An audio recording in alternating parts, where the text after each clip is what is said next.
Marcus Rivera's eyes snapped open to the familiar hum of the life support systems aboard the Meridian station.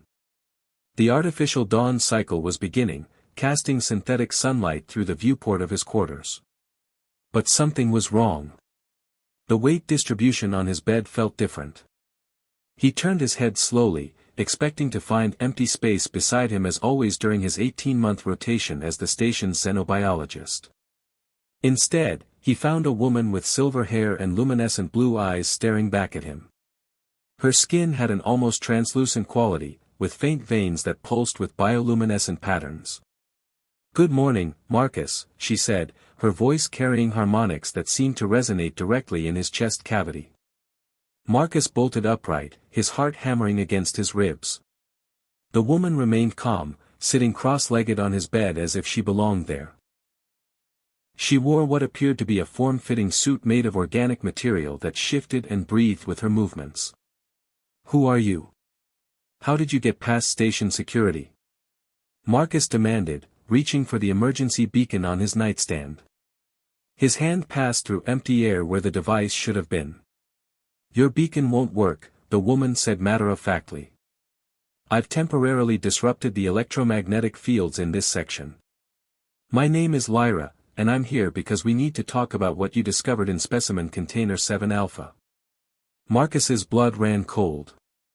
Container 7 Alpha held the mysterious organic samples he'd collected from the Kepler 442b surface 3 weeks ago. The samples that had been exhibiting impossible cellular activity, replicating without DNA, responding to electromagnetic fields, and somehow processing quantum information at the molecular level. "Those samples are classified," Marcus said, backing toward the door. "I don't know how you know about them, but—" "Because they're not samples," Lyra interrupted, standing gracefully.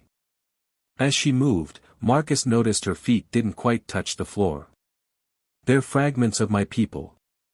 And they're dying because they're separated from the collective consciousness that sustains us." Marcus stared at her, his scientific mind racing. The bioluminescent patterns on her skin were pulsing in rhythm with the quantum fluctuations he'd observed in the specimens. The mathematical impossibility of what he was seeing crashed against the empirical evidence before his eyes. "That's impossible," he whispered. "The scans showed no complex neural structures. No centralized processing units. Your technology looks for consciousness in the wrong places," Lyra said, taking a step closer.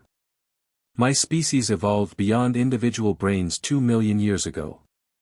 We exist as distributed quantum entities, our consciousness spread across multiple dimensional phases.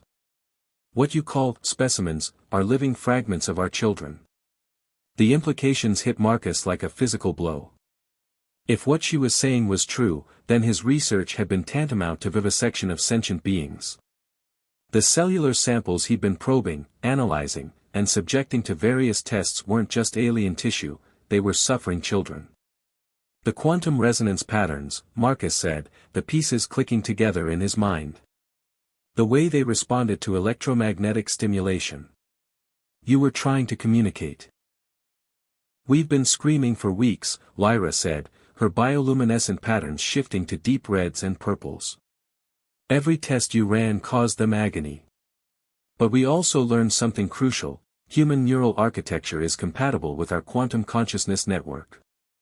That's why I can manifest in this form, why I can speak to you directly." Marcus sank onto his desk chair, overwhelmed. "What do you want from me?" "We want our children back," Lyra said. "But more than that, we want to offer humanity something unprecedented. A merger of consciousness. Your species' individual creativity combined with our collective knowledge. The next step in evolution for both our peoples." She extended her hand toward him, and Marcus could see energy patterns dancing across her palm like miniature galaxies. "The choice is yours, Marcus Rivera. Help us recover our young, and I can show you what it means to think with the power of 1,000,000 minds while retaining your individual self. Or continue your isolation, and watch as both our species face the darkness coming from the void between stars alone." Marcus stared at her outstretched hand, knowing that whatever choice he made would reshape the future of human consciousness forever.